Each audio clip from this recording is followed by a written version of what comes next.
Hello and welcome to JP Global. I'm Ayaz Khan. We have been covering war from the long time. You see, we have been talking about what is happening in Middle East. We have been talking about what is happening in other parts of the world. But there is another war going on. But hardly anyone is paying attention to that. And hardly anyone is considering the impact of that war that is against the humanity and created by the human. What is that? We are going to discuss. I am joined by Miss Maryam Shabbir Abbassi. She is environmentalist. She is based in USA right now. She has been, I would like to tell you that she has been advisory member of the National Standing Committee on Climate Change, and now in US she is advisory member to Environmental Justice Council. So my first question to you, Ms. Abbasi, is that you are the member of the Environmental Justice Council. Is there environmental justice happening in this world? Well, the broad answer is no. The environmental justice is not working around the world, and that's why there is this dire need of advisory role which I'm playing here in the state of Vermont. Because immigrant communities over here, I am representing them for accessing their rights for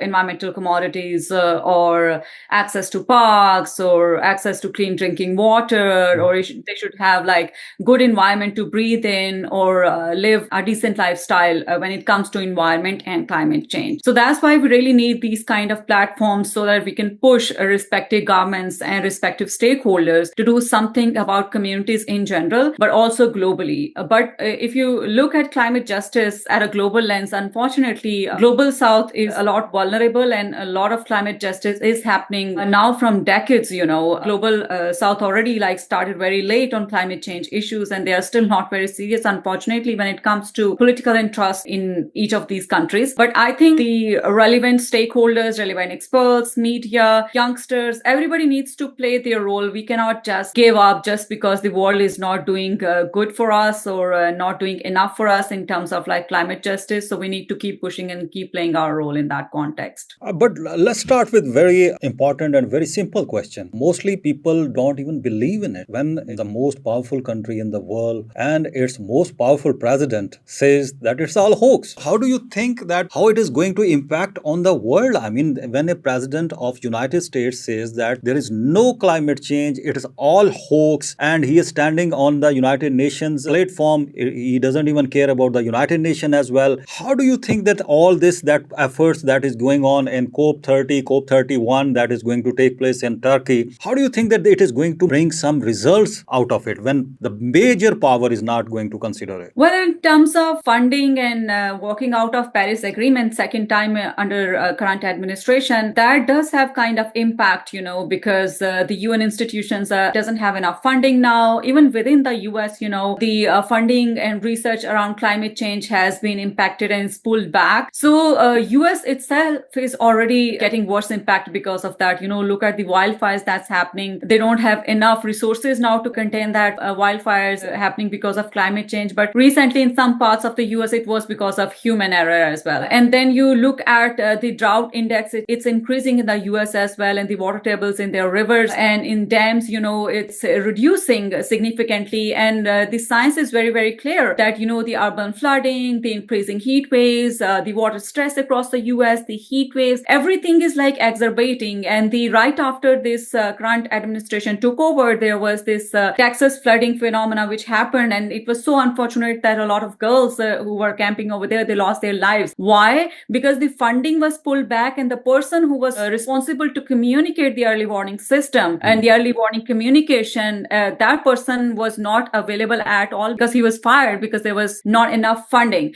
So it's just not that how other world is going to be impacted, but also how US is impacting, and its own people, like those who voted for President Trump are now, very much against him because of his views about climate change and environment. And just because a person is a president of a country is standing on a podium and saying that, climate change is not real, world is not going to believe, because the science is very, very clear from decades that what kind of impact the world is having. And also at the same time, the US is also like bearing the brunt of climate change. So we need to look at facts instead of just in mere statements of a president of one country. Climate change is real. You're saying that climate change is real. I was just going through scientific research right now. It was Potsdam Institute for Climate Impact Research. They said the global warming has accelerated to about 0 0.35 degrees Celsius per decades over the past 10 years, compared with under 0.2% Celsius per decades from 1970s to 2050. For the viewers, I would like to ask you, when we say that 0.35 degrees Celsius, so this looks very tiny number apparently. How this is going to make a huge difference in the environment? Yeah, I think it's very, very important to look at other researches too, but also this research. And this number which you are quoting is kind of like at a global level. But when you narrow it down to different regions, you will find a different number,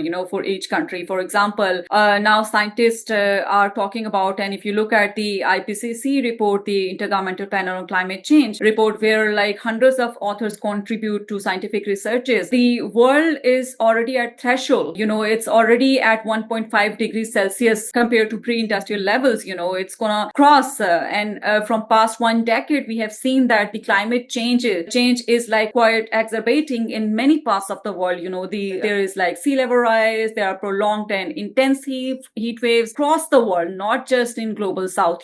And there are more floods, there are like storms. And for example, recently there was this typhoon Bavi, which impacted China as well. So a lot of climate change phenomena are happening in the world, and one can quantify in one way or other way in terms of like change in certain temperatures. And these studies, these kind of studies are based on different models in which they are involved, and they project based on those models. But models are of course based on some baseline research studies. So we have to see what kind of baseline studies this particular research have used, and then that is debatable. But it's quite evident around the world that the way the glaciers are melting, the way the landsliding is happening, mudsliding, flooding, heat waves, water scarcity around the world, flooding, you name like any phenomena, it's happening across the world, and it's quite evident that it is because of climate change. And any 1 degree increase in temperature is going to create the worst impact. We are already seeing that this El Nino, which is like developing strongly, and we already saw that in many parts in global south, the monsoon arrived late, and it's the average rainfall is below normal, and it's going to get worse in the next year as well, as it is forecasted by scientists around the world.